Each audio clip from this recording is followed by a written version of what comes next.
Alrighty, so today I'm doing my extra credit project over the Nernst equation. And so what it actually is the cell potential is equal to the standard cell potential minus 0.0592 volts divided by N times the log of Q.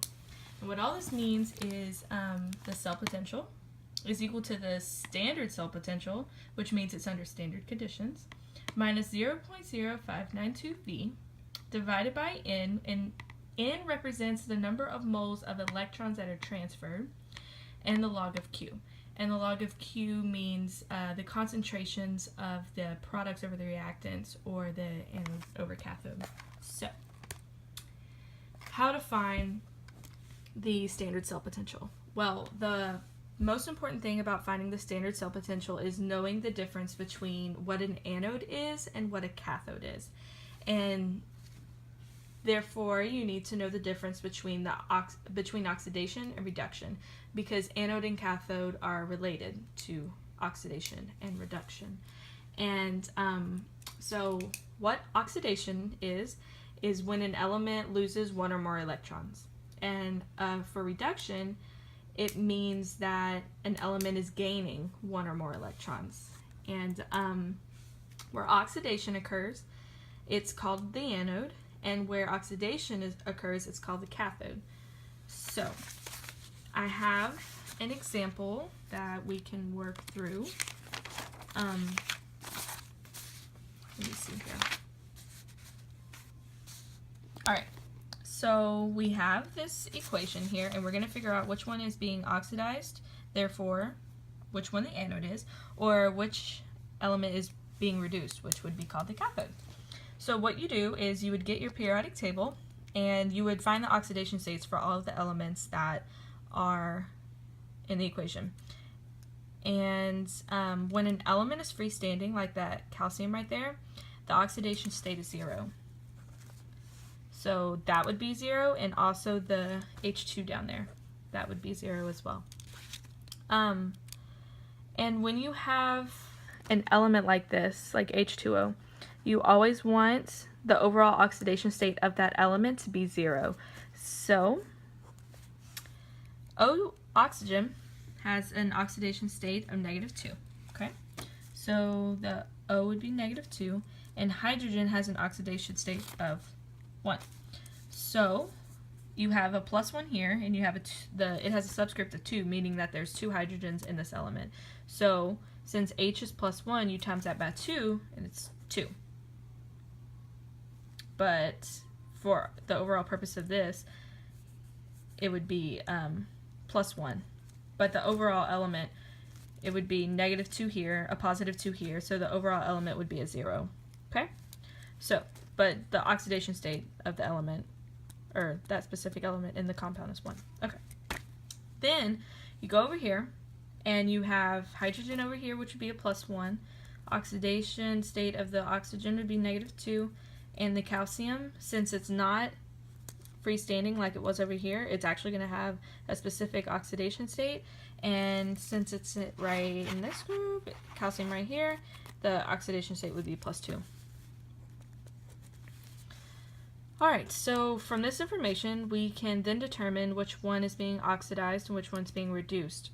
So in chemistry, it's kind of backwards. When you have a positive, it means that you're losing electrons, and when you have a negative, it would mean that you're gaining. So we have, for calcium, for example, we have a 0 going to +2, which actually means that it's losing electrons because it's backwards, right? So we can mark this as the oxidations.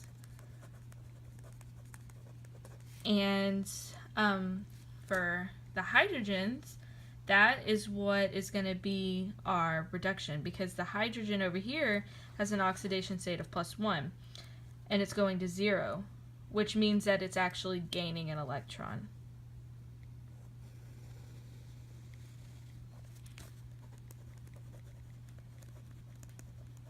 And since anode and cathode are related to oxidation and reduction. Oxidation, this oxidation stuff right here, would actually be called the anode, and the reduction would be called the cathode. And just to give another example, we can do this one. And we can go ahead and label the freestanding elements as 0. So this would be 0 right here. And you would think that this one would be 0, but it actually has that negative right there. So because of that negative, that's going to give the iodine a charge. And it's going to give it a -1 charge. Oh, I mean, when this is 2 and it's a freestanding element, it's 0, so that's why that one's 0 is also. But yeah, this one's -1. So we can go in and do the last ones. So O is -2 automatically, and since it has a 4 right here, the -2 would be multiplied by the 4, which would give this, the O2 in this element, or the oxygen in this element, it would give it a charge of -8. But since you have this negative right here, it would actually give it a charge of -7 because it's gaining an electron. So since this is -7 and you want the element to equal 0, then this has to be +7. And the same thing over here. O is normally -2, but you have a 2 right here. So -2 times 2 would give it an oxidation state of -4. And since this is -4, this has to be +4 because, like I said earlier, you want the overall element, the compound, to equal 0. So from this information, we can decide which one is being oxidized and reduced again. So the oxidation would be this right here, because it's going from -1 to 0. So this would be oxidation. And the reduction would be the +7 going to +4 because it's actually gaining electrons because it's getting more negative. Or it's getting closer to 0, which would make it more negative. So this would be reduction. And therefore, the oxidation state, this part would be the anode, and the reduction state would be the cathode. Okay?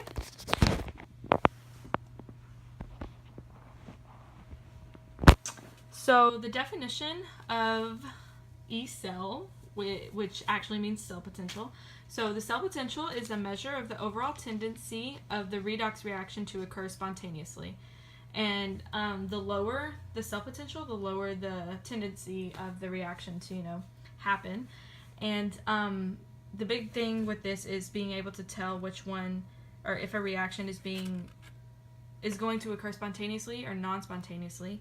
And if the cell potential is negative, then the reaction will occur non-spontaneously. And the difference between E cell and the one that has the little circle up here is this one just means the overall cell potential, and this one means cell potential at standard conditions. So this one is non-standard conditions, and this one is standard conditions. And the standard conditions are just like what it was for like gas laws. Standard condition of the cell are concentrations of an element of 1 mole per liter, and the pressure is 1 atm, and it's also at 25 degrees Celsius. And how to actually find the standard potential of the cell is to subtract the cathode minus the anode. So it's important to be able to tell which one the anode and cathode is, so we can find the standard potential of the cell. So I have an example here, and what we want to do is find out which one the anode is and which one the cathode is. So we have this Zn going from just the regular old Zn to 2Zn, to the +2, which means that it's losing electrons. Okay, so we can write this as Zn with a little arrow, Zn +2 +2 electrons, okay? So, and then the copper is going from +2 to nothing. So it's actually gaining electrons. So we can write it as Cu2 plus 2 electrons equals Cu. Alright, so this one's being oxidized and this one's being reduced. So therefore we know that this one is the anode and this one is the cathode. And most of the time you can see that it has the standard potential of the cathode, the standard potential of the anode. Most of the times they give you this information. So like we have this chart here and it has all the different reactions, and then it'll give you the cell potential over here. So we have this one right here, Zn going to Zn2 plus 2 electrons, and I have that marked right here. So here's the equation, and then the cell potential would be negative 0.76. So since it's negative, that obviously means that it's not going to occur spontaneously. And then we have this one, Cu2 plus 2 electrons equals Cu. And I have that one marked as well. And the standard potential for that is 0.34. So to finish this equation, we would have E cell minus E equals E cell of the cathode minus E0 of the anode. So we would have negative 0.76 minus 0.34, and that would equal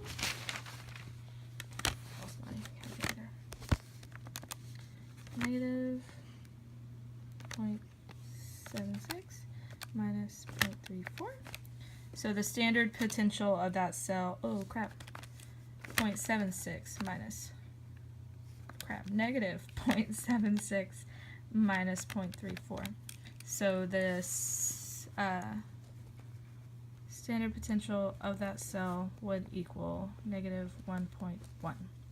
So therefore, this reaction would be non-spontaneous. All right.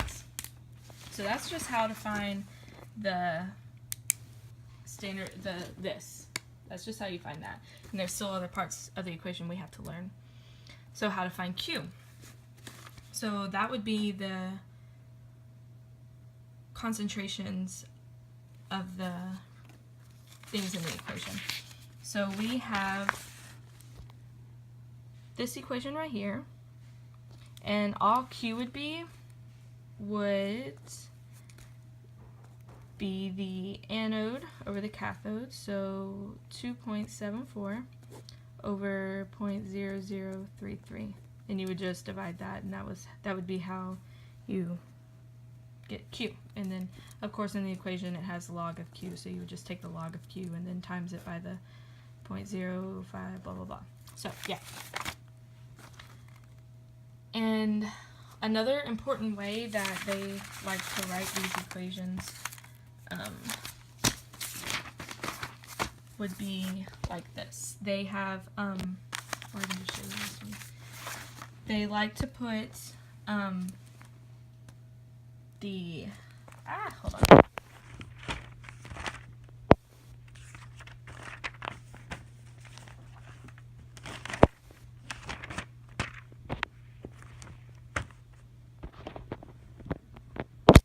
Okay, like they say in the book, they like to put the oxidation on the left, so the anode's going on the left, and then the reduced one is going on the right, and they have this double line thing, and that just represents the fact that there's a salt bridge. And this is what a salt bridge is. It's a U-shaped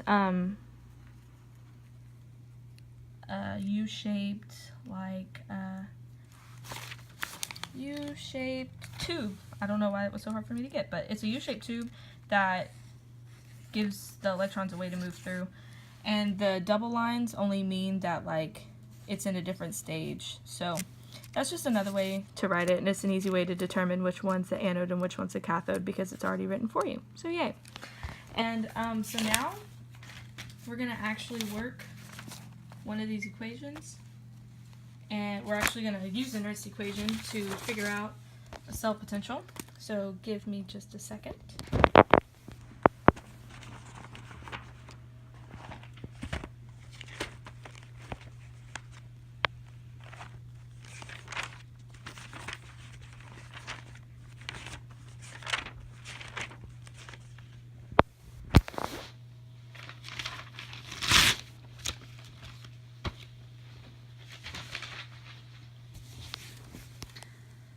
Alrighty, so we have this equation here. Why is it blurry? Alright, so we have this equation here, and we're going to try to use a Nernst equation to figure out the cell potential at non-standard conditions. So let's write down the equation first of all. So E cell equals the standard potential of the cell minus 0.0592 over N times log of Q. Alright, so what I like to do, hold on, in the problem, they give you, I lost the exact problem, hold on.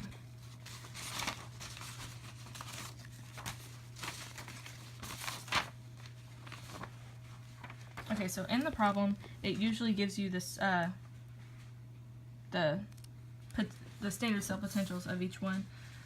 So it has it at 25 degrees Celsius, and the E, the reduction is, I don't know why I said reduction, but E red of Mg 2 plus over Mg equals negative 2.37 volts, and for Cu2 plus to Cu equals 0.34 volts. Okay, so the first thing that I like to do is figure out this because it's the easiest, in my opinion. So E of the cell, just like we did earlier, it's the cathode minus the anode. And like I was just talking about earlier, this one would be the anode, and this one would be the cathode, because that's just how they write things when they write it like that. So the cathode is over here, so we would subtract 0.34 minus the anode. So the anode would be this one right here, minus negative 2.37. And I already misplaced my calculator again.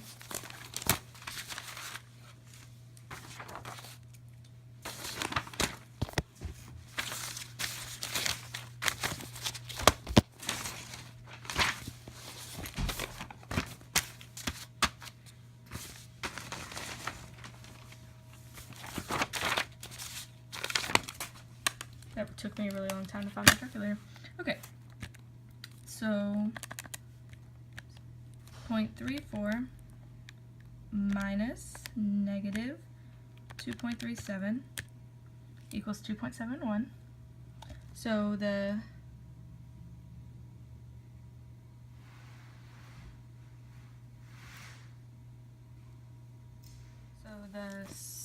standard cell potential would be 2.71, and so the next thing I would do would be to find N, and since there's 2 electrons being transferred, the N would be 2. The Q is not that hard to find. Q would be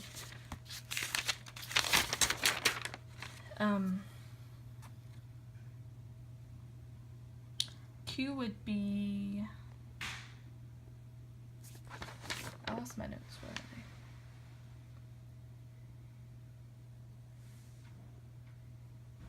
Oh, okay, I got sidetracked. Q would be putting the concentrations of the anode over the cathode. So Q, we can write Q down here, equals 2.74 divided by 0.0033. And if you put that into the calculator, 2.74 divided by 0.0033 would equal 830. So Q equals 830. All right, so now I would plug in the numbers. So we have standard potential of the cell equals 2.71 minus 0.0592 over 2 times log of 830. So after, what I usually do is I like break up the equation into different things because I like to be able to like write it out. So what I'm going to do is put 2.71 and I'm going to divide this in my calculator. I'm going to carry the minus sign down. Carry the minus sign down, and I'm going to put 0.0592 divided by 2 in the calculator, and it's going to give me that, so I'm going to write that down. I do this so I don't get lost in the equation, so, and then log of, I gotta update on my phone, okay, log of 830 would be 2.919. So I do it like this, and so now I'm going to multiply these two together. So 0.0296 times 2.919 equals that. So I'm going to put my 2.71 and I'm subtract 0.0864. So then that's what I have now. And then 2.71 minus 0.0864. And then you end up getting 2.62V as your cell potential at unstandard conditions. Yay! I hope this somewhat made sense. So